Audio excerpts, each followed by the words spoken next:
नौशाद साहब, मेरा सवाल आपके लिए ये, शहजाद साहब ने असूलों की सियासत की बात की। हमारे मुल्क में तो सियासतदानों का रोना ही यही है कि हमें तो ठीक से सियासत नहीं करने दी जाती, हमें अपना टेन्योर मुकम्मल करने नहीं दिया जाता। यहाँ क्या बात की जाए असूलों की और जमहूरियत की? देखिए, असूल तो अब सियासी जमातों ने तय करने हैं ना।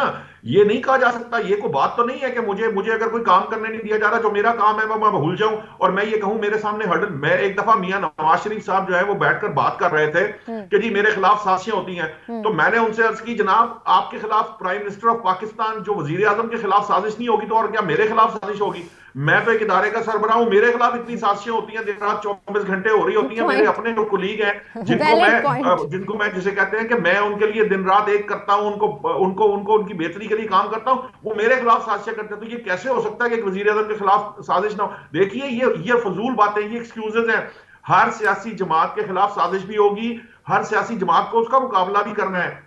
तमाम सियासी जमातों को जमहूरियत की बका के लिए और जमहूरी रवैये बनाने के लिए पहले अपने अंदर जमहूरियत लाना होगी। जमहूरियत लाएंगे तो जमहूरी रवैये परवान चढ़ेंगे। और अगर आप में यह हौसला पैदा होगा कि आप दूसरों की एग्जिस्टेंस को बर्दाश्त करेंगे। मैं बारहा यह बात कहता हूं, देखिए 2013 के अंदर पाकिस्तान तहरीक इंसाफ की हुकूमत बनी थी चंद वोटों के साथ, लेकिन जो वोट अगर उन्हें 2 करोड़ वोट मिला था तो 2.25 करोड़ वोट मिला था, तो 2 करोड़ वोट जो है वो नून लीग और पीपल्स पार्टी को मिला के मिला था। है कि वो जमातें नहीं थी या उनके वोटर्स मौजूद नहीं है। ये जो एक दूसरे की एग्जिस्टेंस को बर्दाश्त करना है, ये बहुत जरूरी है। ये नहीं हो सकता कि मैं अकेला जो है वो कहते हैं मिर्जा यार जो है बन के मैं बैठ जाऊं। यही तो फर्क होता है डिक्टेटर के अंदर और सियासी जमातों के अंदर, कि डिक्टेटर जो है वो ताकत के जरिए हुकूमत करता है, जबकि सियासी जमातें जो हैं वो अवामी उमंगों के मुताबिक उनकी राय के हिसाब से जो अवाम की तर्जुमानी करते हुए हुकूमतें करती हैं। लेकिन नवाज शरीफ साहब तो फिलहाल अवाम की तर्जुमानी भी नहीं कर रहे ना, अवामी मुहिम ही नहीं चला रहे, तो अवाम की तर्जुमानी तो फिलहाल मुहिम चल जाएगी। अभी तो वो अपने बड़े शदीद मसाइल में, मैं आपको क्या खबरें दूं वहां क्या हालात हैं वहां पे, तो इस वक्त वो मसाइल नहीं हमें पता चल रहा है। नौशाद साहब हमें पता चल रहा है, शहजाद साहब मेरे ख्याल से इसको सेकंड करेंगे इस बात को कि फिलहाल नवाज शरीफ साहब का मुकाबला खुद नवाज शरीफ साहब से ही है और नवाज शरीफ साहब खुद परेशान है। नवाज शरीफ साहब के साथ नहीं है इस वक्त उनका मुकाबला, जिनको करके वो आगे चला रहे हैं। अभी तो उनकी ये टिकटों के आज फिर लाहौर की जो टिकटें फाइनल करनी थी वो आगे चला गया, क्योंकि उनके मसाइल ये है कि उनके सर पे बोझ इतना है चीजों का कि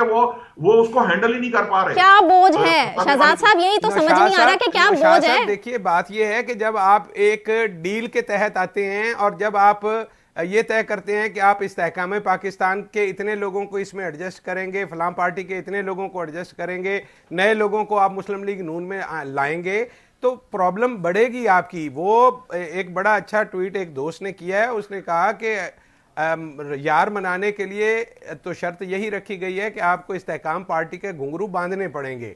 तो मामला ये है कि आपने जो डीलें की हुई हैं, जो तय करके आप आए थे, वो पूरा करना पड़ेगा। आपके ख्याल में ये कैसे मुमकिन है कि वो मुस्लिम लीग नून के खिलाफ एक टीवी चैनल के मालिक जो हैं उनकी जमात की तरफ से ये कहा गया कि लाहौर में बड़ी पोजीशन खराब हो गई है नून लीग की? तो ये सारी वो चीज़ें हैं कि जो डील आप करके आते हैं उसको निभाना पड़ता है। ये 2008 नहीं है कि आप परवेज मुशर्रफ से डील करके गए कुछ थे और उसके बाद आप वापस आ गए और आपने कुछ और कर लिया।